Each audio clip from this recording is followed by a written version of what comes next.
सासू माँ बदल गई। कहानी उस घर की है जहाँ बहू और बेटी को एक माना जाता था, लेकिन फिर अरे शिखा बेटा, तू रसोई में क्यों घुसी रहती है? जा, रोटी मैं बना लूंगी। नहीं नहीं माँ जी, आप बैठिए, बस सारा खाना बन ही गया है। श्वेता को बोल देती हूँ, वो खाना लगा देगी सबका। सॉरी भाभी, मेरे पास वक्त नहीं है। माँ, मुझे पैसे देना, पार्लर जाना है। हाँ हाँ चली जाना, भाभी को भी ले जाना। वो भी जाने को बोल रही थी पार्लर, पर पहले ना मदद कर दे उसके खाना लगाने में। देख माँ, वो बहू है, उसे बहू रहने देना, इतना सर पर मत चढ़ा भाभी को। श्वेता, ज्यादा मत बोला कर। बहू और बेटी में कोई फर्क नहीं होता है। जा जाकर काम कर। ननद को माँ का भाभी से इस तरह प्यार करना बिल्कुल अच्छा नहीं लगता।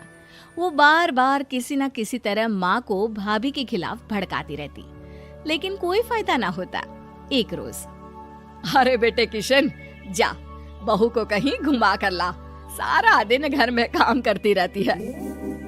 हाँ हाँ माँ, हम लोग जा रहे हैं ना गोवा। अच्छा जी, भाभी ने तो हमें बताया भी नहीं। वैसे तो सारी पंचायत करती है, ये गोवा वाली बात क्यों छुपा गई हमसे? अरे क्योंकि उसे खुद नहीं पता था बहन।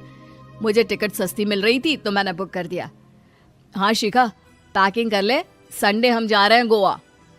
दोपहर में शिखा पैकिंग कर रही थी कि सास आ जाती है। ये क्या बहू, साड़ियाँ? अरे गोवा जा रही है घूमने या फिर शादी में मायके हैं? माँ जी, ऐसा कुछ है ही नहीं, समझ में नहीं आ रहा क्या रखूं कपड़े में। अरे तेरी और श्वेता की साइज तो एक ही है। उसके कुछ मॉडर्न कपड़े ले ले, आकर लौटा देना। हाँ माँ जी, ये ठीक रहेगा। शिखा श्वेता के पास जाती है और उससे कपड़े मांगती है। ना जी ना, मैं अपने कपड़े ना दूं।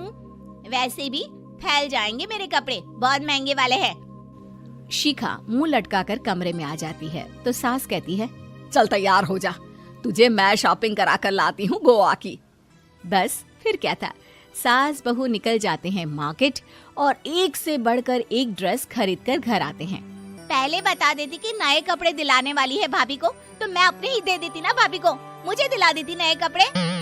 देख श्वेता, परिवार का मतलब सबके साथ रहना होता है, ना कि सिर्फ अपना सोचना। वैसे भी तुझे अच्छे संस्कार सीखने चाहिए।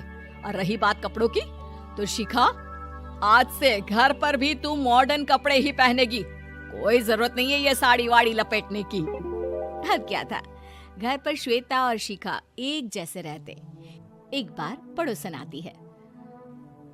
अरे बेटा, अपनी माँ को तो बुलाना, जरा बात करनी है। शिखा सास को बताती है और रसोई में चली जाती है। ये आपकी बेटी बहुत बड़ी हो गई है, इसके लिए एक रिश्ता है, कहो तो बता दूं। ये बेटी नहीं बहू है, घर में सब एक जैसा ही रहता है। वैसे मेरी बेटी भी बड़ी हो गई है, कोई रिश्ता हो तो जरूर बताना। पड़ोसन रिश्ता लेकर उन लोगों के घर आती है। तब श्वेता की होने वाली सास कहती है, तो ये घर है, कितने मंजिल का है? और ये बहू ने आपकी क्या पहन रखा है, जीन्स टॉप? अरे भाई, साड़ी वाड़ी नहीं है क्या इसके पास? देखिए, सर्दी है तो साड़ी में बहू कैसे मैनेज करती, वैसे पहनती है साड़ी भी। देखिए, हम लोग ठहरे पैसे वाले लोग, कोई कमी नहीं है हम लोगों के पास पैसों की, बहुत पैसे हैं, जमीन, नौकर चाकर, कार, सब कुछ है, लेकिन घर में संस्कारी बहू चाहिए। समझ रही हैं ना आप? सास कुछ कहती कि श्वेता बोल पड़ती है, हाय रे, नौकर चाकर से लेकर जमीन, कार, पैसा, हाँ हाँ, मुझे रिश्ता मंजूर है, मंजूर है मुझे। अरे रुक जा श्वेता, मैं बात कर रही हूँ ना। देखिए, हम लोगों के घर इतनी आजादी नहीं मिलेगी। अरे हाँ कर देना माँ, हाँ कर दे जल्दी से। सास क्या करती, बेटी की शादी ऐसे घर में कर देती है जहाँ ना उनके विचार मिलते हैं और ना ही आचार। शादी के बाद एक रोज फोन पर, श्वेता बेटा, एक बार घर आ जा, बहुत दिल करता है तुझे देखने का। माँ, वो घर पर बहुत काम होता है, कैसे आऊँ? बड़ा घर है, लेकिन आने जाने वालों की लाइन ही लगी रहती है। बेटा मैं तो जानती थी उस घर का हाल, लेकिन तू ही नहीं मान रही थी। माँ देख, हर घर का यही हाल है। तेरी बेटी को यहाँ घूंघट हटाने की परमिशन नहीं है और एक तरफ भाभी स्कर्ट पहनकर घूम रही है। बेटा मुझे क्या पता था कि मेरी बेटी को ससुराल के नाम पर पिंजरा मिल जाएगा। अच्छा माँ, फोन रखती हूँ, सास को गर्मा गर्म रोटी खिलानी है। तुम लोगों की तरह नहीं कि एक रोटी बनाओ, एक सब्जी बनाओ, फिर सारा दिन फ्री होकर घूमो।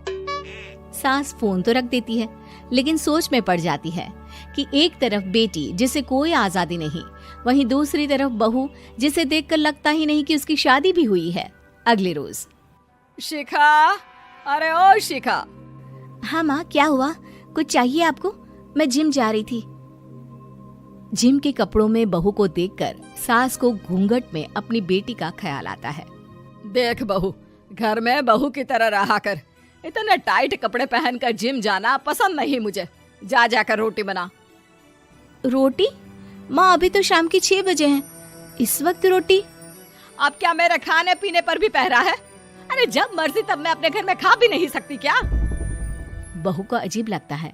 वो समझ नहीं पाती कि जो सास कल तक इतनी सपोर्टिव थी, उन्हें अचानक से क्या हो गया। वो किचन में जाती है, गरम रोटी के साथ 2 तरह की सब्जी, रायता, सलाद सब लेकर सास के पास आती है। माँ जी, खाना। इतना सारा खाना? राक्षस समझा है क्या मुझे? रोटी मांगी थी मैंने गर्मा गर्म बस। पर माँ जी, रोटी खाती किससे आप? सब्जी तो बनानी थी ना। अरे भूख मर गई मेरी तेरी बहस से। जा जाकर काम कर, अंदर पूरी रसोई साफ कर। बहू अंदर चली जाती है। थोड़ी देर में श्वेता घर आती है। अरे शिखा जल्दी से चाय ला, पकवान बना, मेरी बेटी आई है। अरे नहीं नहीं माँ, ड्राइवर बाहर खड़ा है। मैं तो घर का कोई सामान खरीदने के बहाने यहाँ आ गई हूँ, मुझे जाना होगा। अरे बेटा, पर कितने दिनों बाद देख रही हूँ तुझे, रहने आ जाना 2-4 दिन के लिए। आ जाऊंगी माँ, जब मेरी सास मरेगी तब। मैं तो रोज मन्नत मानती हूँ कि मेरी सास मर जाए तो अच्छा है। अच्छा चल, जा रही हूँ माँ। हे भगवान, कैसे कैसे दिन देखने पड़ रहे हैं मेरी बेटी को। सास अंदर जाती है, जहाँ श्वेता की जिम वाली सहेली का फोन आया होता है। क्या बात है, आज जिम नहीं आई? अरे पता नहीं यार, आज माँ को क्या हो गया अचानक। पर खैर कोई नहीं, लगता नहीं कि मैं अब जिम आ पाऊंगी। शिखा स्पीकर पर बात कर रही थी, जिसे सास सुन रही थी। यार ये सास ना होती ही ऐसी है। मैं तो कहती हूँ बुढ़िया जल्दी मरे और तू आराम से जिए। शिखा को सहेली की बात पर गुस्सा आ जाता है। माँ के मरने की कौन सा बच्चा दुआ मांगता है मोहिनी? आगे से ऐसी बात मेरे सामने मत करना। हमारे घर की शोभा ही माँ है। क्या हुआ जो थोड़ी सख्ती दिखा रही है? उसमें भी कोई ना कोई उनकी भलाई ही होगी। मैं तो कहती हूँ भगवान मेरे जैसी सास सबको दे, जो सिर्फ माँ की तरह है। सास वाली तो कोई बात ही नहीं है उनमें। सास ये बात सुन रही थी। उनकी आंख में आंसू आ जाते हैं कि क्यों वो बेटी की किस्मत में बहू को भी भागीदार बना रही थी। शिखा, अरे ओ शिखा, क्या हो गया? जिम नहीं जाना क्या?